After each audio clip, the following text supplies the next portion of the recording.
이제 말씀을 듣겠습니다. 큰일이 났습니다. 제가 말씀 준비 한 50분 했는데요. 지금 상황을 보니까 50분 했다 큰일 날 것 같아요. 제가 10분 안에 끝내도록 최대한 노력을 해보겠습니다. 우리 3일 후면 우리가 성탄절을 맞는데요. 성탄 시즌 되면 우리 아이들이 산타를 기다리죠. 그리고 젊은 분들은 이제 연인과의 추억을 함께 만들어갈 추억을 기대할 것이고, 또 우리 가정이 있는 분들은 가정에서 이제 가족과 함께 행복한 시간을 보내려고 또 계획을 하실 겁니다. 그러나 성탄은 우리가 잘 아는 것처럼, 제가 무슨 말 하는지 아시죠 벌써? 아시고 계시죠? 성탄은 성자께서 동정녀 마리아를 통해서 이 땅에 사람이 되셔서 오신 날입니다. 성육신 사건을 기념하는 날입니다. 제가 이것을 말씀드리려고 오늘 우리가 읽기만 하면 잠드는 레위기 12장을 읽었습니다. 레위기 12장. 레위기 12장을 우리가 자세히 살펴보면 시간이 많이 가니까 제가 요약해서 그냥 간단하게 말씀을 드릴게요. 레위기 12장은 부정의 율법을 다루고 있습니다. 특별히 어떤 거냐면 이스라엘 백성들에게 죄인인 부모로부터 죄인인 자녀가 출산한다는 것을 가르쳐 주기 위한 규례가 바로 이 12장의 규례입니다.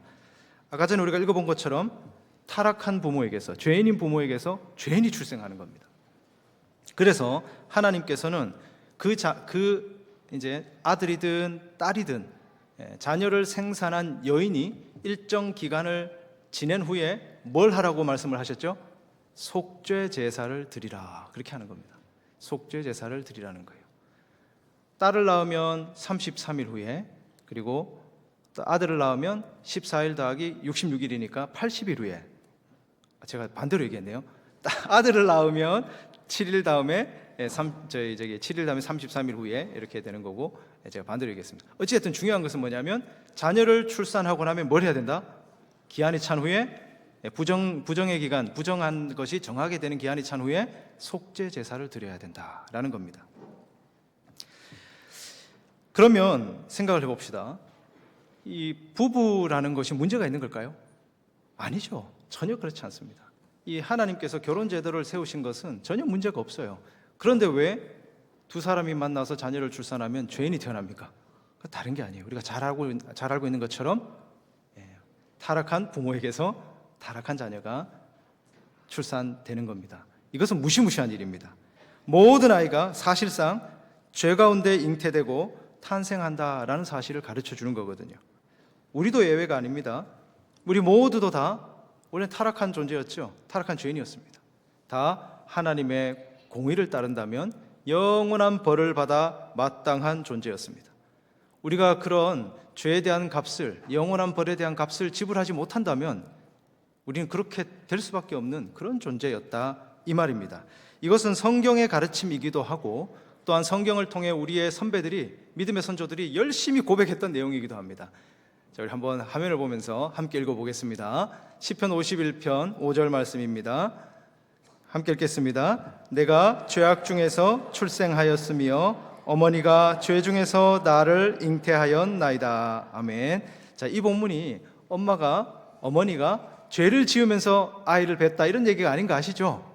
출생해서 배에 잉태된 그 아이가 죄 가운데 출생이 되었다, 이 얘기입니다. 자, 벨직 신앙고백서 15장, 이것도 같이 읽어보겠습니다. 심지어 모태에 있는 유아에게까지 미치는 부모를 통하여 물려받은 악입니다. 벨직 신앙고백서는 저 네덜란드에서 고백했던 신앙고백입니다. 지금 여기서도 동일한 이야기를 하고 있죠. 부모를 통하여 물려받은 악, 이게 죄입니다. 모태에서부터 물려받습니다.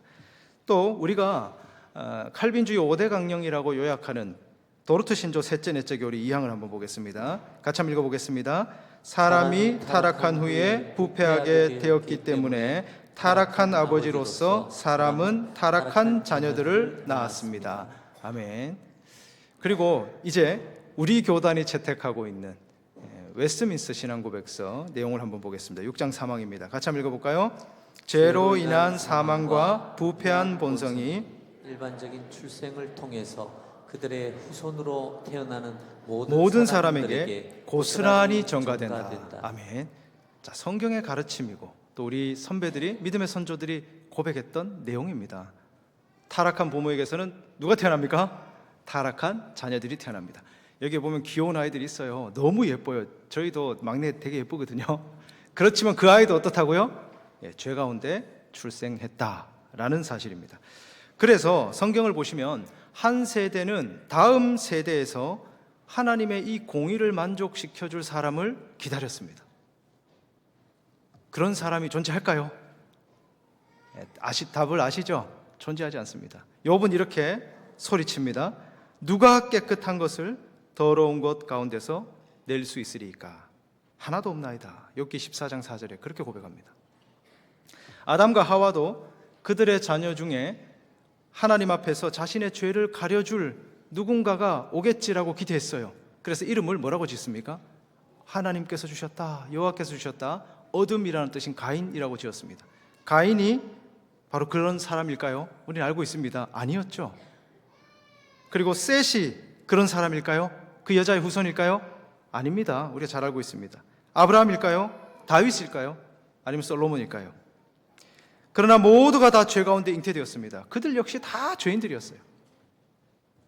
인류에게는 소망이 없습니다. 오직 영원한 심판만 있을 뿐입니다.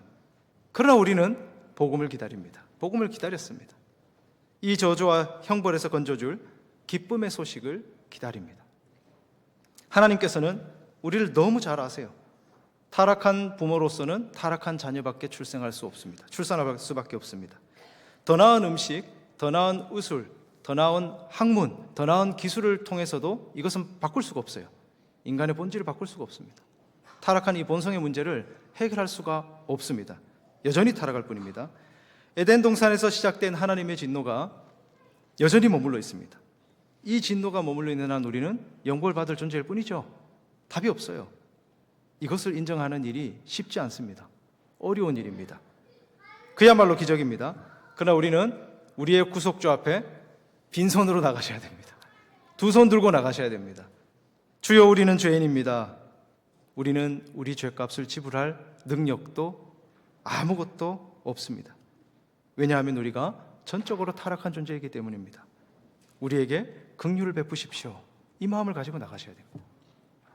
우리는 겸손할 수밖에 없습니다. 동정녀 마리아를 통해 우리 주님께서 오신 이유가 바로 여기에 있어요. 바로 여기에 있습니다. 타락한 부모는 타락한 자녀를 낳을 수밖에 없지만, 인간은 이 사슬을 깨트릴 수 없지만, 그래서 하나님께서 하신 겁니다. 하나님께서 이 사슬을 깨뜨리신 거예요. 마리아에게 능력으로 기적을 일으키셨습니다. 성령의 능력으로 마리아가 잉태했습니다.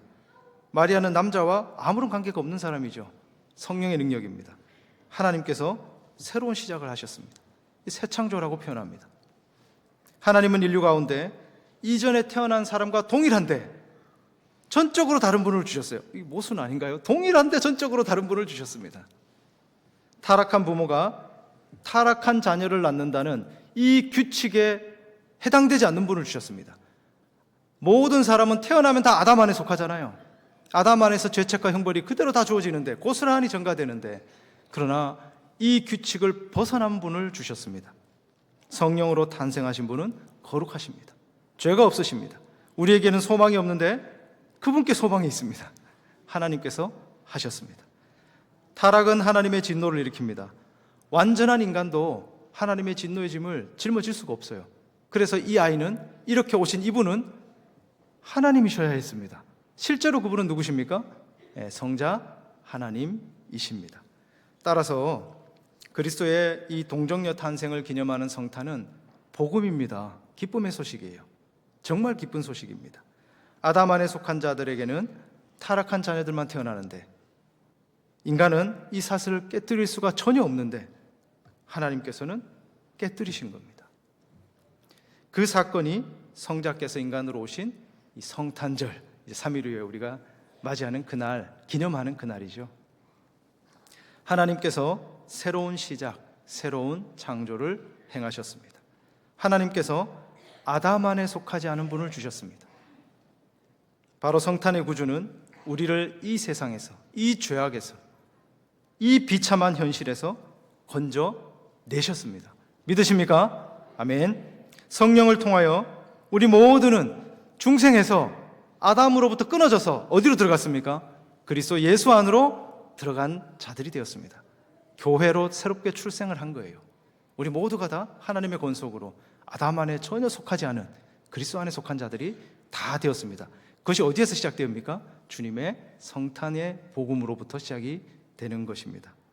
성탄에 담겨 있는 이 놀라운 복음을 믿음의 눈으로 바라보시는 여러분들 되시기를 간절히 바랍니다.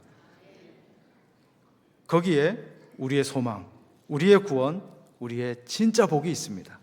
그리스도께서 오신 일, 이 기쁨을 함께 감사하며 찬양하는 시간 되기를 바랍니다. 성탄은 그야말로 지극히 높은 곳에서는 하나님께 영광이요, 땅에서는 하나님이 기뻐하심을 입은 사람 중에 평화입니다.